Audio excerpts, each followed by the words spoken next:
Një nga ndryshimet më të pazakonta të kodit të ri penal është neni 108 fraksion B që parashikon burg për organizimin e udhëtimeve ku kryen marrëdhënie seksuale jashtë Shqipërisë. Drafti specifikon se edhe nëse organizuesi nuk merr ndonjë shpërblim për këtë, dënimi mbetet i njëjtë nga 2 deri në 6 vjet burg.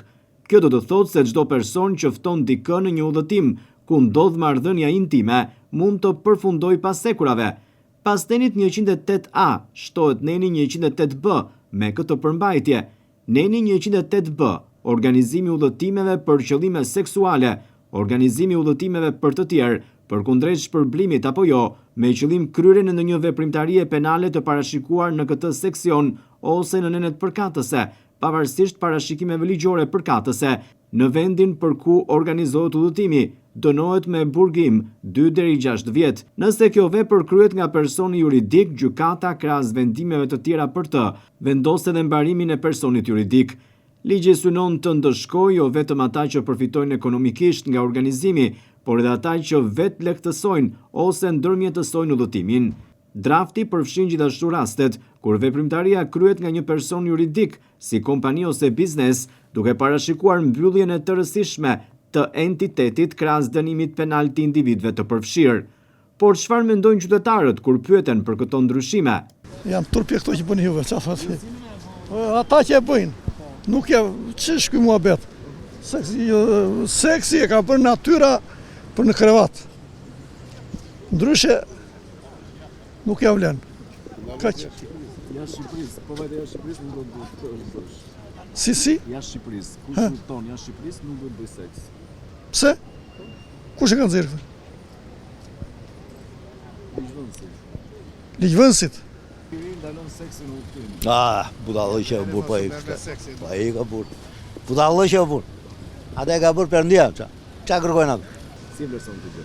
Po ku ta bëj seksin unë në mes të autobusëve apo të atë? Aty bëjnë seks, kuptojnë fare ata ku i bëjnë atë seks. Ç'a seksi mund të bëjë? Aty nëse është ligji ashtu s'bën njëri seks, ka frikë. Do duroj. Do duroj, do shkoj jashtë, do Po duroj. do duroj çfarë bëj? Do bëjnë ata, nuk diskutohet fare, po është puna që Si do ta bësh? ata ja, pa unë ata që bëjnë pas i vetëm qaf. Qartë e burri si, qartë e burri. Si Ja, vlerëson, pra janë gjëra që në fakt janë të tepërta. Ato ua do shpirti. Ua do shpirti, çfarë tepër, s'ka tepër ato. Po jo, them projekligje të tilla janë të tepërta që mund. Po shumë të tepra, nuk kanë çfarë bëjnë ata dhe vendosin gjëra të paqena. Ato s'janë ndaluar që në kohë, që kur është krijuar kjo. Edhe këto janë ligje domethënë s'ka çfarë bëjnë ata, nxjerrin ligj kështu ne kështu. Nuk ka di. Ata e din, po e kot është për të qenë. Është shumë e kot. Tepërta.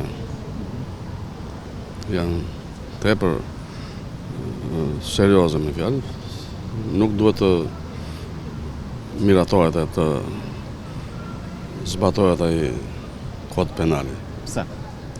Po pse se tani jemi në një demokraci të vërtetë edhe do bëjmë siç bëjnë gjithë bota. Po në kohën e komunizmit është ndaluar seksi? Si? Kohën e komunizmit është ndaluar seksi? Kohën e komunizmit do ta prisja kokën fare ai. Tani komunizmi është tjetër gjë. Atë që kish komunizmin si arrin dot për 100 vjet tha.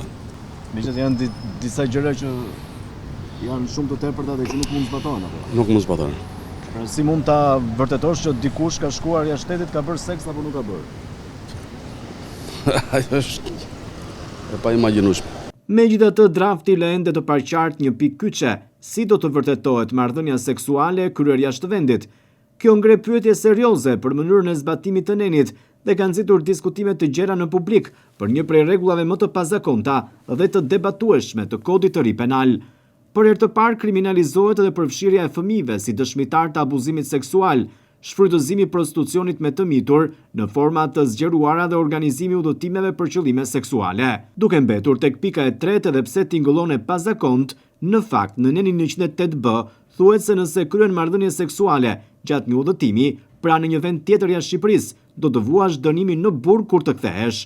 Konkretisht në draft nënvizohet se dënimi nuk vlen vetëm për ata që e kanë organizuar takimin mes dy personave apo udhëtimin ku është kryer marrëdhënia intime përkundrejt një shpërblimi apo pagese, por edhe për ata që nuk kanë marrë diçka në këmbim.